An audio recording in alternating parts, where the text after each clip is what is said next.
o'clock. Need an approval of the February 16th minutes. I'll make an approval of February 16, 2016 minutes and have it placed on file. Okay, we've got a motion to accept the minutes. Can I get a second? Second. Any discussion? Who's All in second? favor? I heard two voices. Mr. Okay. Kerwin? Yeah. All in favor? Aye. Opposed? All right. Hi, Kim. Hi. All right, so to review the financials, check register this time. I will point out a couple of items in the general corporate.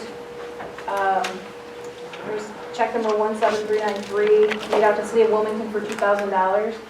That's actually to start a new bank account for the Police Cadet Explorer program. That's something that we budgeted for this last fiscal year. And so now we're going to be opening an account. I've been going over with Chief and the officers how that's going to work. It's one of those funds that just appear in our audit. It's not actually a city fund, so they can spend that money at their discretion. We will not be contributing to it again. That's a one-time, we're starting them out, we're setting them up. They will be paying dues in, they'll have different expenditures, but that's not a fund of ours, it's a one-time to get the program going. And in the works of that, we're setting up parameters so that I can audit before our auditors audit. It'll be an ongoing thing, so we don't run into a situation that other municipalities have had with some of those funds having problems. The other check I wanted to mention is number 17412, the Hinshaw and Culbertson. That is work for the Blackhawk Society, which is being billed and reimbursed at 100%. So I haven't received that payment yet, but it has been billed. So the Blackhawk Society. They're sending you back the money? Yes. So it's been billed. It's just kind of a wash through because Hinshaw wouldn't change the billing because it was incurred during a time when the bills were coming here. So that is something that's been billed out. It's not a new charge. It's going to be reimbursed. Frank, on the same line, because she knows where I'm coming with this, that $12,500 that they asked for us to donate with them, what this is, and I quizzed her pretty good on this the other day when I was signing checks. I want to make sure that they're not trying to sneak it through the back door on us and getting that 12.5. You know, us sliding on the backside. We did not agree. I know, Right. we did not agree on that, so, Yeah. but, So this has been billed out to them. and she will show me the check when it comes in. Yes, I've already got it on my list to copy the check so they can actually see the check. All right. So I just want to let you know that we're keeping an eye on it. Thank you. Okay. The other one I want to comment on, in Fund 2, check number 9094 to the IEPA, that's actually two loan payments, one for the existing water loan that's been in place for a few years, and then the other one is a preliminary payment for the Route 53 water main project that was just completed this past fiscal year. Other than that, those are just normal expenditures that we normally incur. The collector's report is for the month ended February 29, 2016, and that's one thing I can comment on there. Where you see other miscellaneous income, that was a franchise fee from Comcast. So that's where that $75,000 came from. That's not a normal thing, that's an annual payment that they make to the city. Going on into the revenue and expense statement, there again, this ends with 2 months left of the fiscal year. So I am working on budgets diligently. And you know, these reports, there's really nothing remarkable. All of the funds in there, there's none that should be surprising in anything that's there. I know everybody kind of looks at that capital project fund immediately and says, oh my gosh, it's a year-to-date loss. That was budgeted and planned for to use of fund balance. Is the state even with us right now?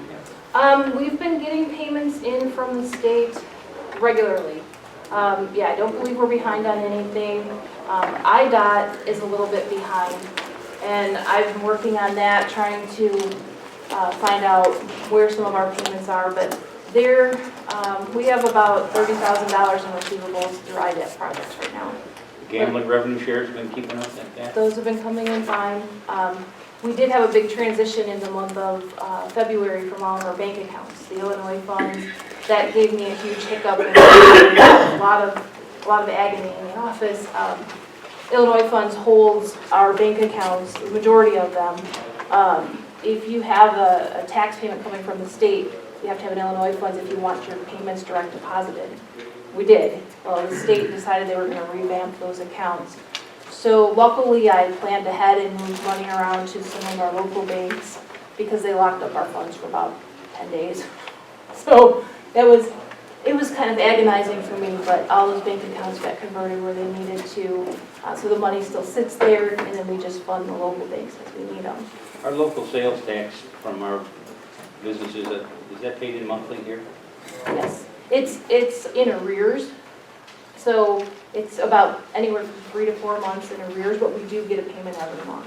Okay. So there's always So money it'll take coming. a few months before we see anything once the truck stop opens. Oh, yeah. Yeah, that'll take a couple months, at least 3. I mean, once they open it, probably about 3 months before we see anything. And the different taxes come in different ways. Some come in, they collect this month and they pay out the next. Others are more of a 3-month lag. And the same way utility taxes are too? Utility taxes are about a month behind, I think. Yeah, like I said, it's weird because different ones are different, and now with the Illinois funds changing their ways, I get money in the bank account and I have to research through the state website to see what the payments are. Yes, it's crazy, but yeah. Yeah, it's a good reminder for, check your license plate stickers. Yep. You're not gonna get any reminder from the state. Yep. Yeah. You know, I was 3 months behind last year. I'm driving around it, you know, that happened to come across the news or something, so I went back to my truck. I'm like, oops, yeah, it's not good. It's fine. I know mine say April on it, that's why. So we will be working on budgets soon, and I believe, did you get that schedule emailed out or? Right here, I need copies. Tony put together a tentative schedule of when we can review Budget meetings? budgets. And I am in the process of converting our payroll here too, so April 1st is our first check date on the new system. So Like going that's, okay, seems like we got some, you got a couple emails, yeah. few challenges. Yeah. You know what, it's going to be interesting, but it's going to automate things, leave a clear paper trail. Everything will be date and time stamped, and it's live processing. Right. So it should be a lot better, and there should be a really good cost savings to us. Even some additional things than when I first looked at it.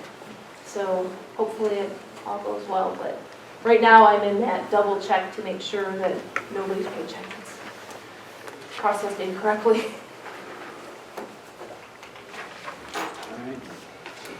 Yeah, if you want to have a quick philosophical discussion on the budget process this time, we're doing a little bit different. I think a lot of it has to do with our department heads and sort of trying to set up a little bit of a strategy to get to the end game, where we're not trying to do it in one night. The SIR Capital Fund and Operations is going to be the first meeting.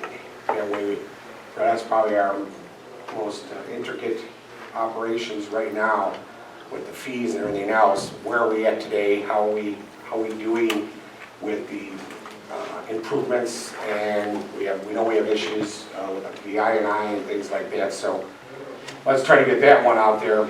But try to keep these meetings to an hour and 15 minutes. And this way you're really focusing on what the main issues really are for the budget.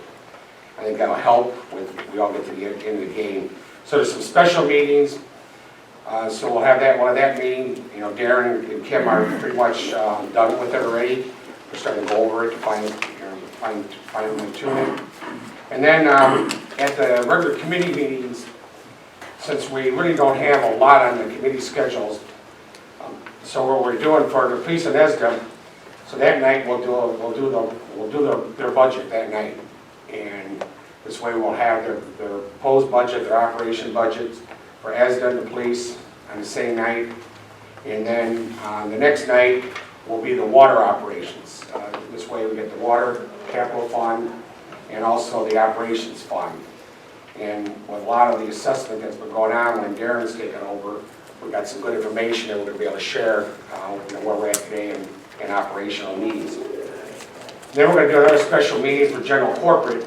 That's where it's sort of at the kitchen sink, it's almost everything, administration, where public works is at, building and grounds. I think we really need to spend some time in building and grounds this year because we got a year under our belt already with parks. But we definitely understand there's some need for some cost for maintenance on the parks. It just isn't cutting grass. We got some other things that we got to concentrate on and work on it. The other thing that we're going to be proposing in the personnel committee is building and grounds and facilities we should have a person that's identified taking care of our facilities, our grounds, our buildings, and we might be looking at a position there, but we can talk about that a little bit down the road. And then public works, and when we do the departments, we're also going to be looking at their equipment. I know Gary's talking about a truck or two. We'll talk about that. And then the building department, with our inspection services, review that, see how it's going. Our code enforcement, our building inspector, and then public planning and zoning department. Then we're going to have a meeting just on the water and sewer rate update and review. So by that time, we're going to have good information. We'll have some idea of where sewer rate and water rate should be, and possibly some changes, maybe status quo, whatever. And then we're going to get into the meat of every budget, is the revenue projections. So the reason we're doing that in May is by that time we'll have our year end done. Did we actually meet some of the expectations of what we projected for utility taxes, sales tax? So it's a good time to have the meeting, and we're going to have it before council meeting because there's really only 6 or 8 revenue funds that we get our money from. So it shouldn't take us more than a half hour, 45 minutes to go over those projections. Do we have any expiring labor agreements? Yes. ASME had a demand into us in January. We've done our little review of it, and we'll do a strategic meeting probably in about another, probably in April sometime, once we find out what they're looking at. We'll go over that. And then after we have the revenue, got a couple more weeks, we'll actually have a draft budget. Combine the revenue, combine all the input from all these meetings, and get a draft budget together where it'll show where we're going to be at the end of the year. We have to publish the draft budget. So after we review it, we advertise, we have a public hearing in June. And then hopefully, if everything could go well, by June 21st, we have an adopted budget. So a little play in here, because we have to adopt something by July 30th, but hopefully this year we'll get something adopted in June, instead of waiting in July. So that's where it sort of came up. All the department heads are aware of it. I did talk to a lot of them, asking them if this is doable, for them to get all their information in, and they all said yes. So I think it's even easier. Maybe these meetings won't go on so long, and we'll be more factual and right to the point of where we're at today and where we want to be tomorrow, and some long-term planning too, because we got some interesting possibilities next year that we got to. Impacts that we have to talk about. You think you hear it all year, some of the challenges we got with the I&I, and then of course the police department, with their services, with petrol opening up, and the park getting more and more busier every day down there. So hopefully we can stay close to that. I think we can. Kim, you got anything else? Anybody have any questions for Kim or Tony on that? All right, I'm being heard. We're going to move on. We're going to go to new business. Review and approve an ordinance amending a provision of Chapter 96 of Wilmington Code of Ordinance relating to signs. And I see we've made a couple of changes to that new ordinance having to do with estate signs and what have you. Yep, and the fee, message on it. The fee also, we removed things. Yes, I did see that, I was right with that, you're correct. And It looks like those are very good changes. Yeah, we're looking at more, I wasn't at the meeting, but I think what the focus was, is especially with the temporary signs, is to make sure that they're in good working condition. Yes. They're not, falling apart, stuff like that. was that an add-on, or was that actually in there? The maintenance that you have? That was generally from the discussion. No, but is that an actual ordinance? I see that this- No, what he actually referred, the 96.14? Yes. Yeah, there's an actual ordinance in place already, yes. Okay. From what I've gathered from the changes you made, it's no longer burdensome on any of our real estate or anybody trying to sell anything in the city, which is probably a good thing. Correct. Where it kind of came about was the temporary thing and the $50 permit. What? Nobody was ever being charged that. Well, no, right, but there were people that thought they might be by the way they were sorted. It was the banner signs that we added was the cause of it, which is what brought it back to. The recent amendment of the ordinance is what brought it back to the ordinance and license. We've, to my knowledge, we've never charged for garage sale signs or real estate signs. No. But we struck it, so it's not there in the future. Right. But, no, it all came about because of the recent addition. And it got everybody's attention. Yes. And it was brought up because of the sandwich board signs. When we first passed that, Yeah. everybody was under the impression that that's what the ordinance was updating to keep it uniform. And then a few business owners with the new inspector went out and gave them, they're going to have to pay $50 to have these That's signs. the real reason. And that's what got Somebody everything was started. doing their job, and we had to correct it. Once we've seen it, we put a moratorium on it. Does anybody have any questions about the way it reads now? Do we need a motion to send it to full council for Yeah, approval? I think that would be great. Because I have the motion. Okay. Before I make the motion, I'd like to make the motion, but before I do, I'd She's like got the to, motion. oh, you got the motion? No. She's got the motion for council. He wants to make a motion to send it to full council for Yeah. approval. You got the Oh, full that's the council. council motion? I got Okay. it. My bad. I would like to, if this does pass tonight, that our inspector goes out and notifies the individuals, the business owners that she gave the paperwork to, that it is okay for them to reinstall the banners on their properties, because they're still under the impression that they're going to get slapped with a $50 fine. So I'd We'll get the word out. appreciate that if that It'd could be be in the done. paper. Tell We'll get them. the word out. There's only a few that she's I'm not. just saying, I had a couple business people. Yeah, we'll let Tuffy know. Okay, all right. Because he's asked me. I Is it past yet? Is it past yet? Just want to make sure. I told him, Thursday you should know. Yeah. You should be able to tell them tonight. No, I think they want to see Pam. No, I really. They want to see Pam. Right, I want the person that issued them, that warning, to go over there and tell them that. All right, thank you. Looking for a motion to I'll send make this to that full motion. council? Okay, we got a motion to send the amended ordinance back to full council for approval. Can I get a second? I'll second it. Any further discussion? All in favor? Aye. Opposed? Thank you. We're going to approve the new park rules. Everybody get a chance to read the new park rules? And the committee went over it. I think the main issue that they were, we discussed was the enforcement measure, in regards to this. So, one day talking to the police department, if the rules are posted, it's a lot easier, especially for the administrative adjudication tickets. For the hearing officer, the first thing she'll ask is, are these rules posted anywhere? And that's a basically common question they always get asked. So this will definitely help when anybody's got a question if they issue a warning ticket, or just talk to them and say, hey, here's the rules. So we'll have to, there is some of these that we're trying to figure out. There'll probably be two different signs. One that will have the whole list, and then we're going to probably hit a few ones that are you know, like the hours and things like that, we'll have them at the very beginning. So that's a lot easier to read. This is kind of a long list.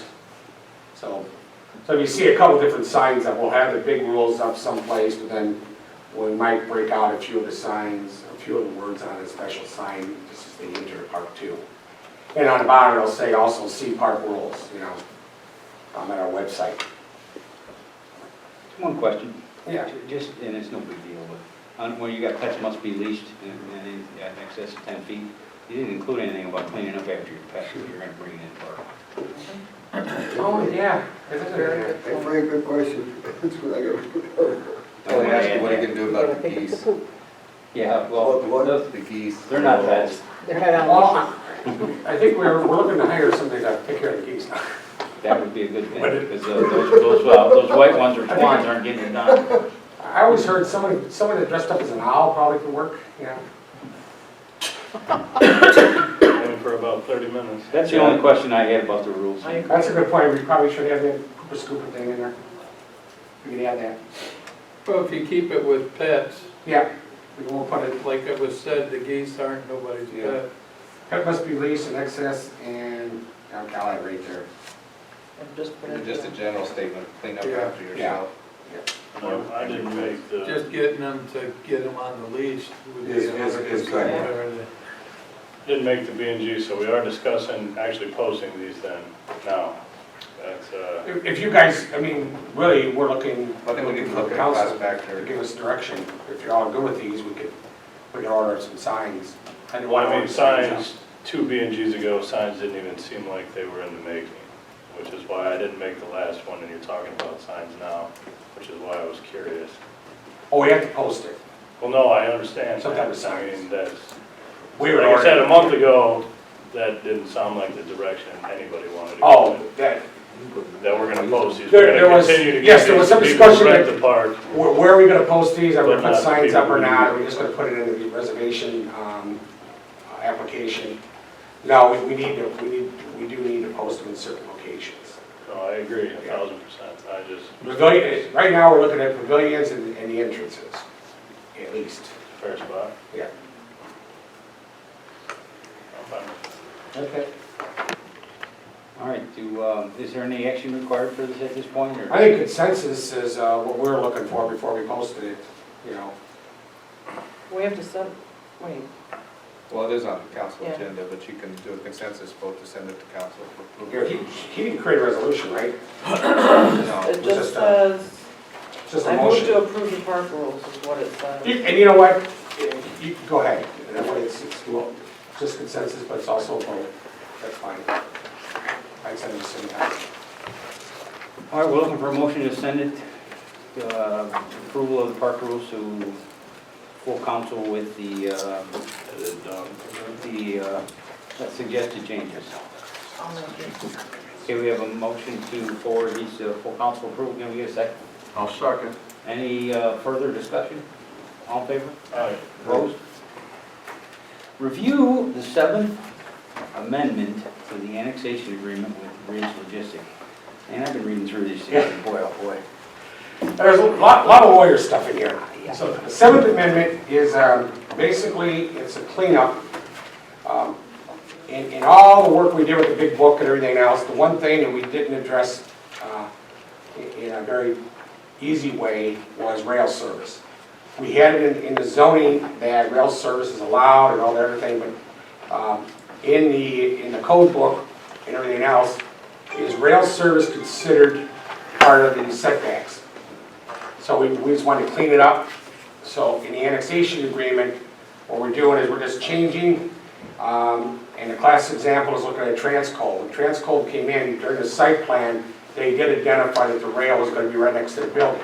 What was not included as part of a setback. Sort of like when you put your setback for commercial, would be easiest, would be like a parking lot.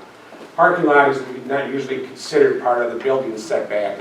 So when you need to be 30 feet off the road, it's 30 feet from the building, not the parking lot. So we're looking at rail service to be a utility. And to clean up the annexation, we had to write the language. So we're amending the annexation agreement so it's clear. What you will see come back probably in about 2 months, is our engineering rail service group, working with the BNSF and working with the new owners, we'll come up with some standards that are generally industry standards. So we're not reinventing the wheel. It's like an IDOT standards. There's actually industry track standards out there that the class 1s all use. So we'll probably be doing some text amendment to zoning. But for tonight, that's all this is addressing. The other thing is, in the annexation agreement, we had that 40-acre northeast corner at Lorenzo Road. There was a timeline in there. So we're extending the timeline to allow them to keep marketing this for commercial. And we extend that for 1 more year to do that. And they're all in agreement with this because the north commercial area is going to get aggressively, with the new park owners coming in, they're going to be aggressively marketing the commercial out there. And the new park owner name is? What is it? Well, it's on the agenda. It's a DAR development. I go ahead. One of the representatives here, Slomo, is here, and the attorney Ben. Hello, guys. Judy will get you information. Please do. Thank you. Ben's easy. Ben householder, so that's easy. Business card? Yes, of course. Yeah. Should I pass them on? If you would, Yeah, go right ahead. That'd be great. So a DAR development is going to be sort of the place taker for Prudential. So more amendments we talked about tonight. Not Ridge, but for Prudential? Yes. Okay. Prudential actually owns all the property. Ridge is a management Right. development services. So your group will now own the property? Yes, that's And- correct. And the closing date is? We're hoping, hopefully this Friday, but I was just told that possibly Monday. But it's hopefully pretty soon. Thank you. So the Seventh Amendment addresses those two issues. And this has all been vetted by our attorneys, Dean Parker and Scott Ninemick, along with their attorneys, and Ridge's attorneys still, because they're involved. Is it Shlomo Kadari? Yes, that's correct. Yeah. Okay, thank you. I just You call were him going to Steve. ask me,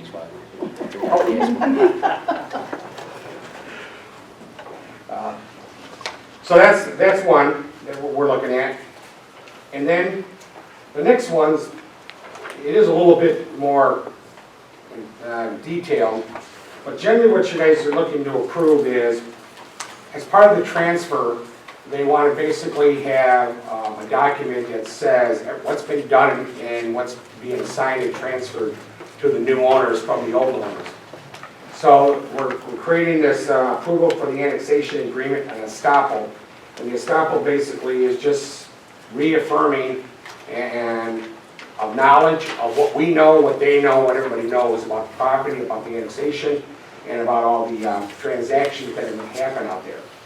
So this has been vetted a lot, and as you go through it, you'll see that there's just sort of a caption of what's happened out there. And like number 5 would be a simple one. How much has been built? Well, we know there's 2,939,920 square feet. That's what's been built out of the property as of this date.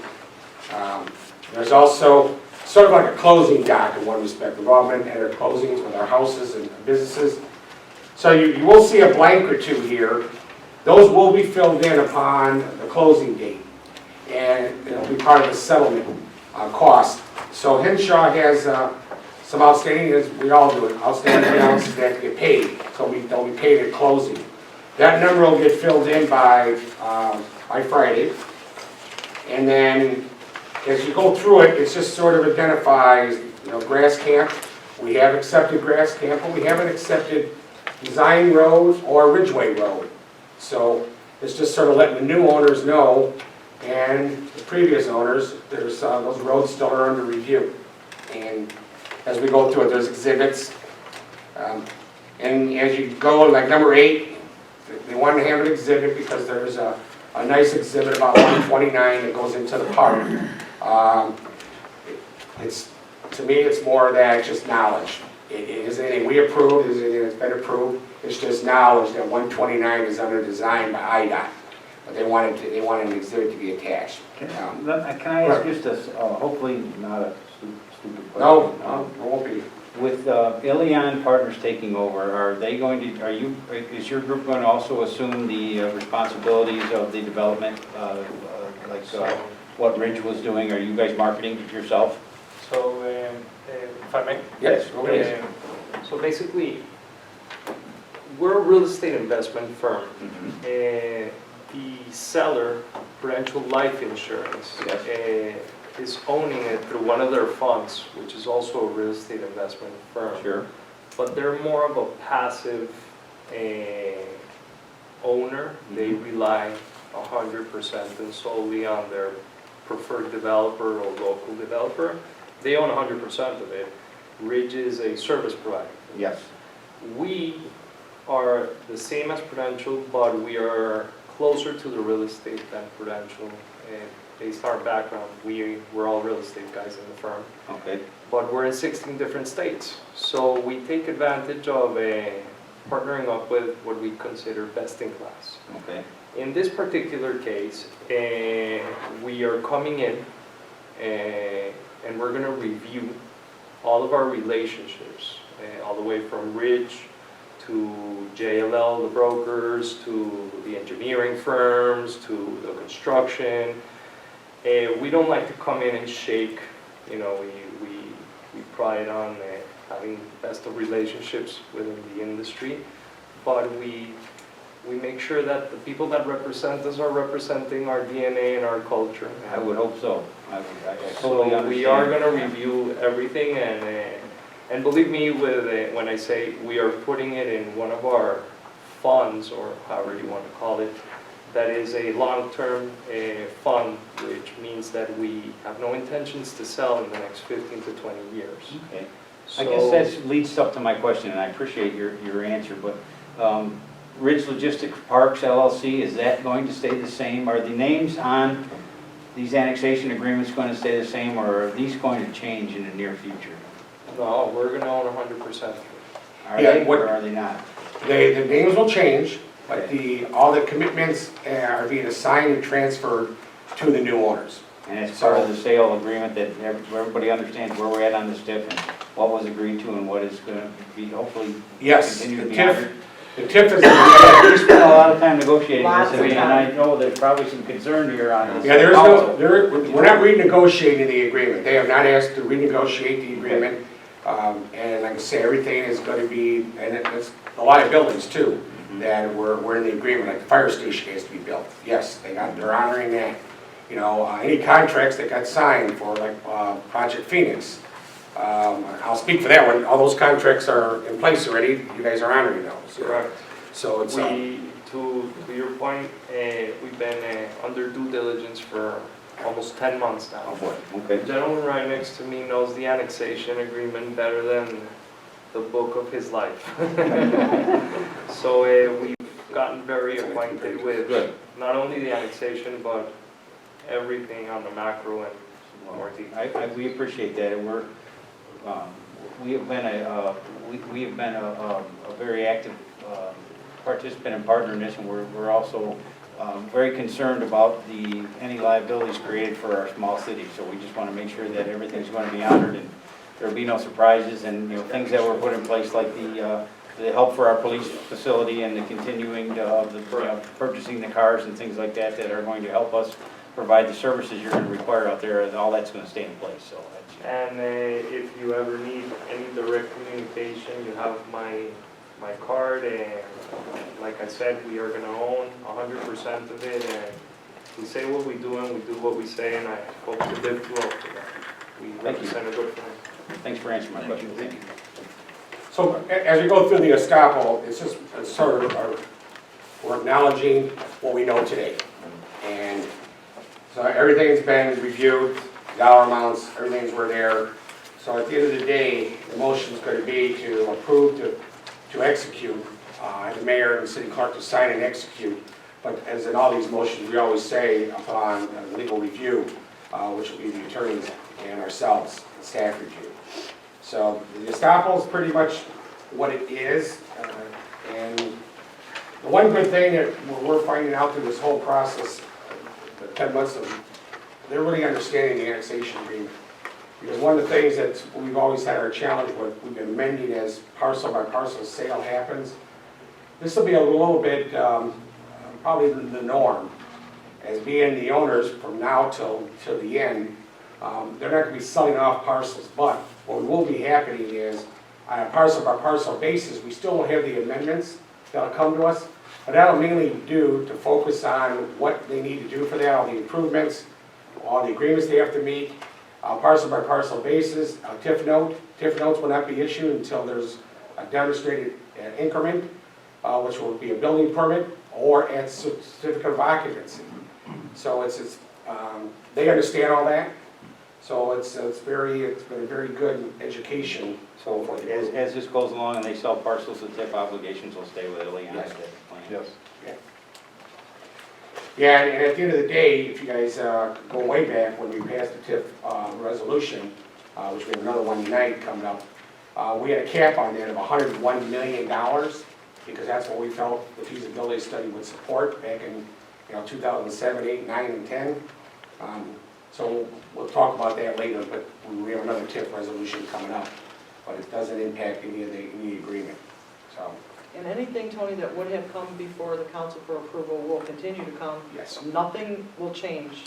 Yeah, we're not circumventing the site plan reviews. Those are still going to be there. Everything still has to come to council. Any zoning issues that are not in the agreement will have to come in front of here. So generally, you're just going to have a new face. But the good thing I see about it for staff purposes is we really get to know where we're at today with this agreement. And it's sort of like an eye-opener about what the agreement actually says, and then we're able to sort of establish that into a document.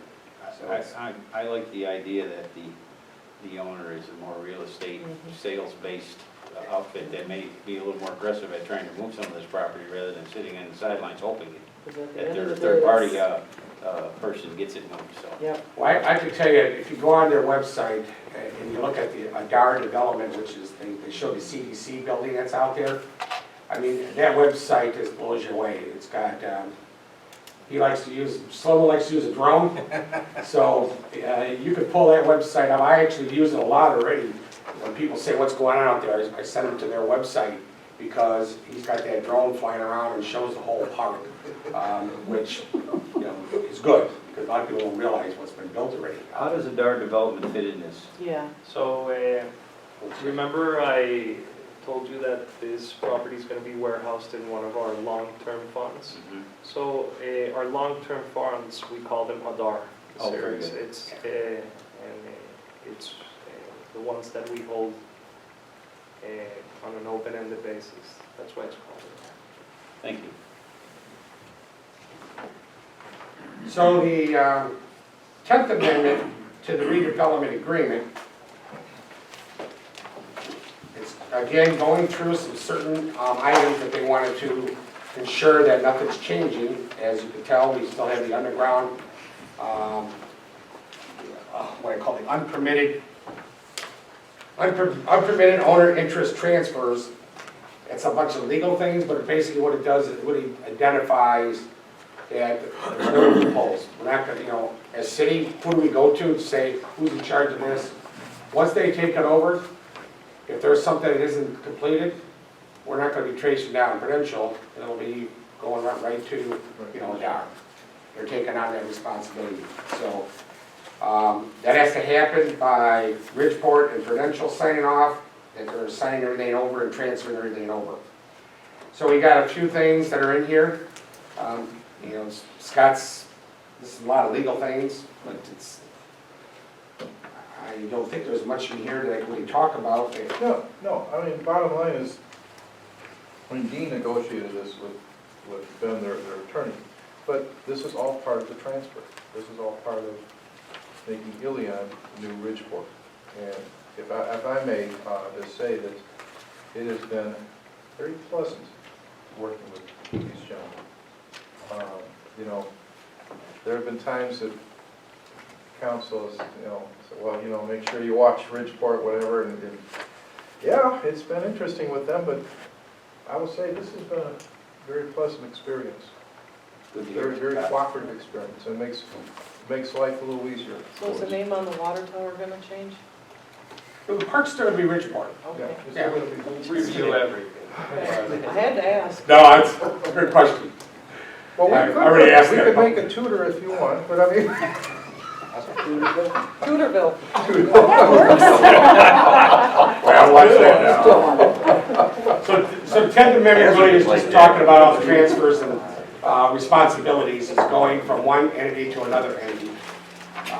The next thing is called the estoppel. This is something that, I think is easier to understand because looks like very common language. So we have Ridge Park, and then it's a transfer of what's been documented, what's been done in each one of the new owners, which is like the Michelin project. And then we got the CDC project.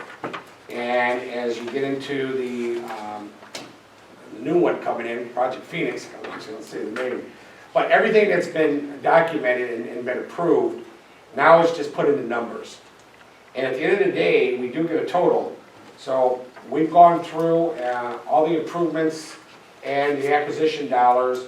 We're looking at right now, we're at $53 million of TIF eligible expenses. And at the end of the day, there is still a few more dollars out there that we haven't certified yet. So that's another $8 million.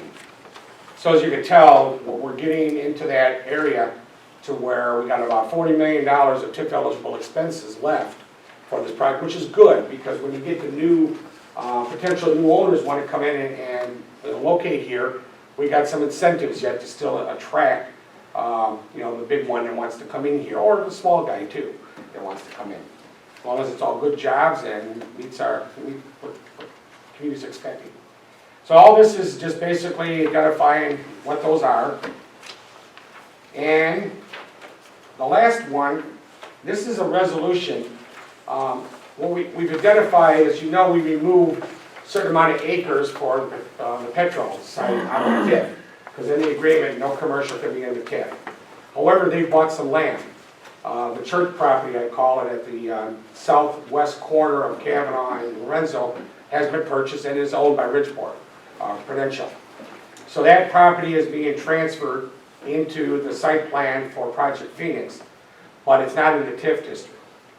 So what we're looking to do is, the TIF district is capped. 1,280 acres is the max this TIF district could ever be. When you guys approved it, you approved 1,275 acres. So what we're looking to do tonight, all this inducement is will there be a possibility that they'll be able to add these 10 acres, plus there's if you got the site map in here, you'll see there's another 49 acres, which is south of Design Road, east of Kavanaugh, and west of the Michelin Larding property. So that's 49 acres. So we're looking to put those into the TIF. All that really does is just take some property out and some property in, but you can't just do it by an amendment in front of City Council. You do have to do a feasibility study again. So our group is looking to do that. The city, the one we hired was PGAV, Mike Weber. I think he's been here a few times with you guys. And we have to notify all the taxing districts. All this is doing is just telling everybody, we're looking to do this. We're not approving anything tonight. Does any of that include acquisitions of some of the private homes that are left? No. Nothing? No, that might be something in the future, but we only got 1,280 acres, so we have to they have to sort of maximize where's the biggest increment going to be, where are they going to be able to build their building that's going to bring tax dollars in. As they encroach farther south, you're going to start getting more and more calls from who's left out there and say, when are you going to take me? That's there's been 5 left on islands. Yeah, there's 5 of them that were purchased in the last 7 months out there. Actually, 3 of them are being used by employees that are working for Michelin. They're renting from Ridgeport. We need housing out here. I'm not sure how many are left. Are we doing I know there's at least 4. So we're gonna In get phase, what I would call phase 1, north of Murphy. And then there's a couple past there too, so there could be up to 7. Yeah, that whole Reaganville area, is that still? Yeah. Gotta go. Yeah. That's part of that 4. So all this is doing tonight is, it's a resolution. Once this is approved, what we do is we have to mail this out to all the taxing bodies, and we're gonna start the process. You know, I'll meet with them all, start knocking on their doors, let them know what this is about. We're not increasing the TIF, we're just, some property's gone out and some property's coming in. And it's still gonna be 1,280 acres at the end of the day. So, actually, it's gonna be good because we might have to remove some more of the commercial earlier. If they really wanna get this done, we're gonna probably take some more of the commercial out to allow the Lardy property to come in. So, that means it goes on the tax rolls sooner. That could be a positive thing. So, I know we went through all of them, so if you guys have any other questions, we can do a group saying C, D, E, F, and G. If you want to all take it to council, and then they're on the agendas for us to. Okay, we're looking for a motion to send the amendment approvals for C, D, E, F, and G to full council for approval. I'll make it. Okay, we have a motion, is there a second? Second. Any further discussion? Anybody have any other questions about what we've talked about? All in favor? Aye. Opposed? All right, that kind of wiped me out here, Tony.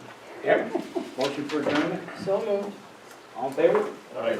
You did good, Frank.